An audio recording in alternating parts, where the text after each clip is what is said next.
Buen día, alumnos, es un placer saludarles a través de este espacio virtual y el día de hoy vamos a hablar sobre los intercambiadores de calor.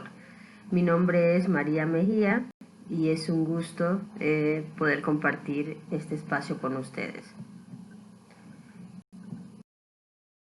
Los intercambiadores de calor tienen una importancia muy grande en las industrias de proceso, ya que todos los procesos de transferencia de calor se llevan a cabo a través de los denominados intercambiadores de calor. Entonces, la transferencia de calor entre fluidos, lo común es que se lleva a cabo en los intercambiadores de calor. En general, aunque un proceso sea artesanal y estemos calentando o enfriando una sustancia, entonces cualquier equipo, ya sea una olla, un recipiente, pues será un intercambio de calor. Estamos tratando de definir los intercambiadores de calor pues de manera industrial, ¿verdad? Porque son equipos especializados para tal función. ¿Cuáles son los tipos de intercambiadores de calor? Pues el tipo más sencillo de intercambiador de calor es el intercambiador de doble tubo, el cual consiste en un tubo concéntrico y donde entra el fluido caliente y un tubo exterior por donde circula el fluido frío. Este intercambiador de calor se usa generalmente cuando los fluidos circulan a velocidades bajas. Puede ser que los flujos circulen en contracorriente, como lo podemos ver en la imagen, o que los fluidos estén viajando en paralelo. También tenemos los intercambiadores de calor de tubo y coraza. Para definir lo que son los intercambiadores de tubo y coraza, pues imaginémonos un tubo grande con muchos tubos pequeños dentro de él. O sea, es prácticamente algo similar al intercambiador de doble tubo, solo que aquí ya tenemos varios tubos pequeños que van dentro de un gran tubo grande que se denomina coraza. El intercambiador de tubos y coraza puede ser a su vez de varios tipos. Tenemos el intercambiador 1-1. Cuando hablamos de 1-1 nos referimos a el flujo que va por la coraza y el flujo que va por los tubos pequeños. Básicamente, la cantidad de pasos que hay dentro de la coraza y dentro de los tubos es lo que denomina los números, donde el primer número es los pasos por la coraza y el segundo los pasos por los tubos. Entonces el intercambiador 1-1 es un paso por los tubos y un paso por la coraza. De hecho, que es el intercambiador de calor más sencillo cuando hablamos de los intercambiadores de tubo y coraza. Entonces aquí tenemos una imagen del intercambiador 1-1. Por la parte superior entra el fluido frío y también sale el fluido caliente. En la parte inferior pues entra el fluido caliente y sale el fluido frío. Ahí podemos ver que hay una sola dirección de flujo para el flujo frío y el flujo caliente. Entonces en los intercambiadores de tubo y coraza generalmente el fluido frío va por dentro de los tubitos y el fluido caliente va por la coraza. En los procesos de intercambio de calor depende cuál sea el objetivo del proceso. Por ejemplo, a veces en un proceso nuestro objetivo puede ser el fluido que va por dentro de los tubos pequeños o puede ser el fluido que va por fuera. Por ejemplo, a veces queremos calentar una sustancia, un fluido y otras veces queremos enfriarlo. Entonces eso depende, ¿verdad? El fluido caliente le cede calor al fluido frío, entonces como consecuencia el fluido frío aumenta su temperatura. También tenemos el intercambiador 1-2, que significa un paso por la coraza y dos pasos por el lado de los tubos. Aquí ya tenemos unas especies de rejillas que nos ayudan a controlar la dirección de flujo por dentro de los tubos. Entonces, si ustedes se fijan ahí en las flechas de la figura, el fluido frío prácticamente tiene dos direcciones dentro de los tubos, ¿verdad? Va hacia la derecha y luego hacia la izquierda. En cambio, en el flujo que va dentro de la coraza solamente tiene un solo paso. Ahora ustedes dirán, ¿por qué tener dos pasos por el lado de los tubos pequeños? La verdad que eso ya va de acuerdo a las características del proceso.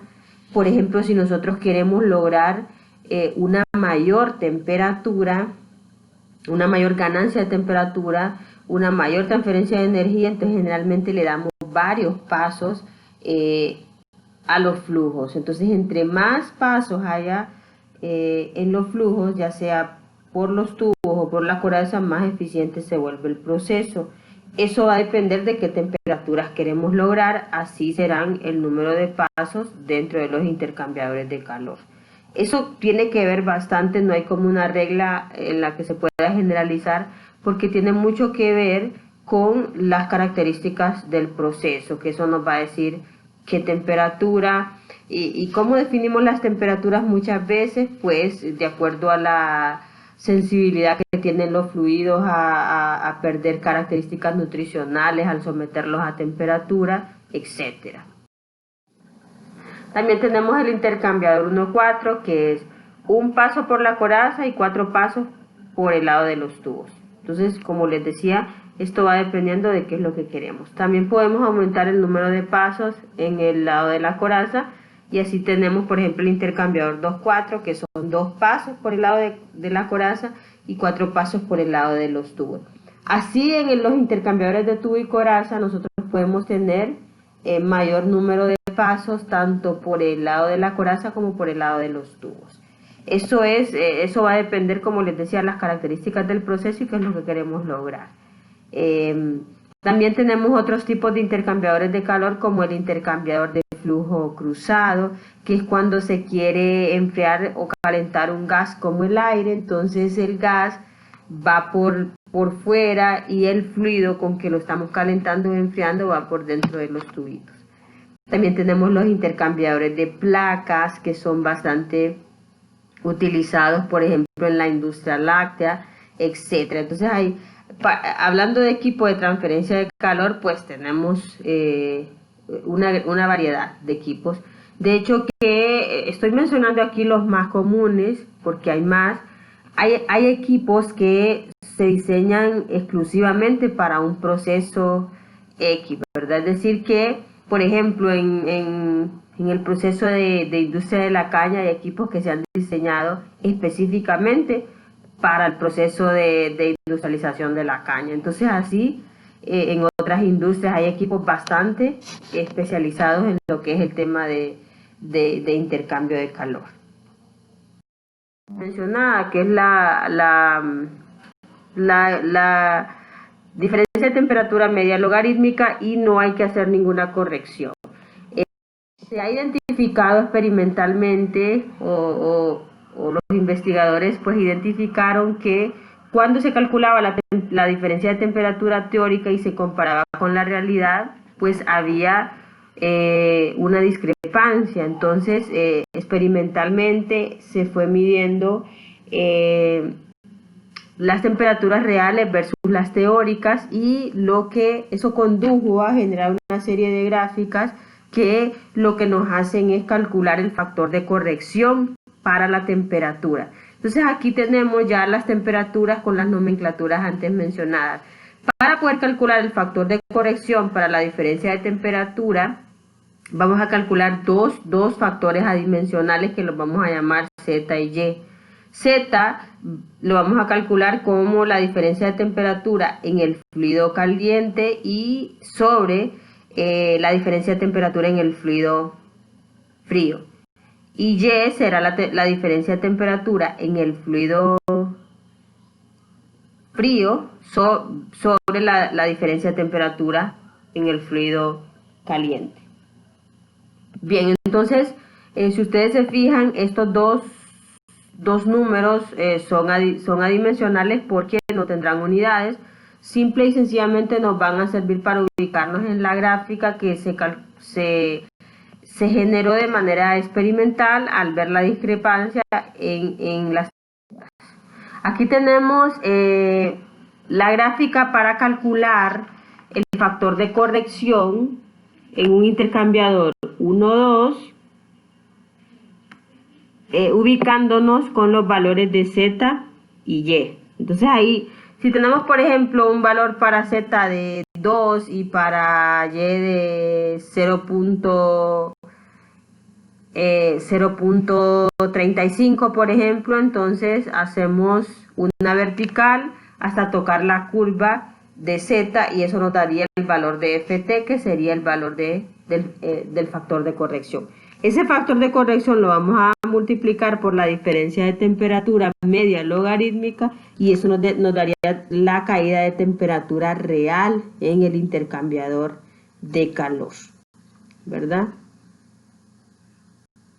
Esta gráfica nos será útil cuando estemos calculando la diferencia de temperatura en un intercambiador 1,2 y en un intercambiador 1,4. Es decir, que esta gráfica nos funciona cuando estamos trabajando con un paso por el lado de la coraza. Aquí tenemos otra gráfica donde podemos utilizarla en el intercambiador 2,4, que tiene 2 pasos por el lado de la coraza y 4 pasos por el lado de los tubos.